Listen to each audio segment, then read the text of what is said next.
my friends. Welcome to the word of the day. From the book Trade Your Cares for Calm, from Max Lucado. Antidote to Guilt. Our guilt may be the result of a moment or a season in life.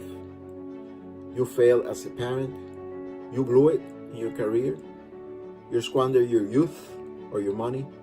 The result? Guilt. A harsh consequence of the guilt? Anxiety. Surprised? List of anxiety triggers typically includes busy schedules, unrealistic demands, or heavy traffic, but we must go deeper. Behind the frantic expression on the faces of humanity is unresolved regret. Indeed, humanity's first occasion of anxiety can be attributed to guilt. That evening, Adam and Eve heard the sound of the Lord walking in the garden, and they hid themselves among the trees. Genesis 3:8. What happened to the first family? Until this point, there was no indication they felt any fear or trepidation. They had never hidden from God. Indeed, they had nothing to hide. The man and his wife were both naked, but they felt no shame. Genesis 2:25. But then came the serpent and the forbidden fruit. The first couple said yes to the serpent's temptation and no to God. And when they did, their world collapsed like an accordion. They scurried into the bushes and went into hiding, feeling a melange of shame and dread. They did what anxious people do. They engaged in a flurry of cover-ups. Can you relate to that? The only antidote to guilt is the power of God's grace. I could take you to the city, to the church within the city, to the sections of seats within the church auditorium.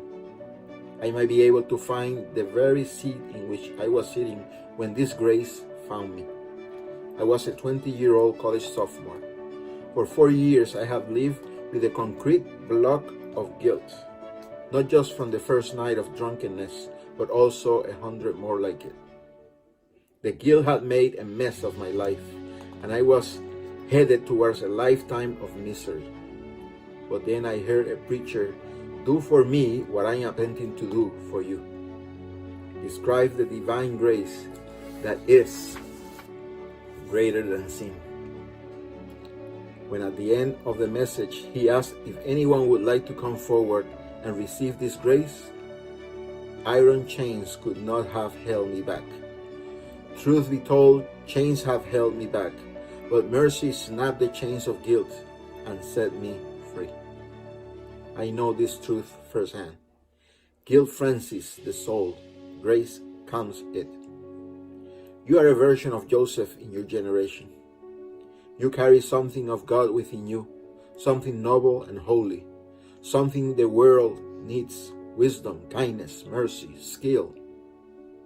That is what God is building in you. But remember, it will take time. Whether it's highways or hearts, that's just how this project developed.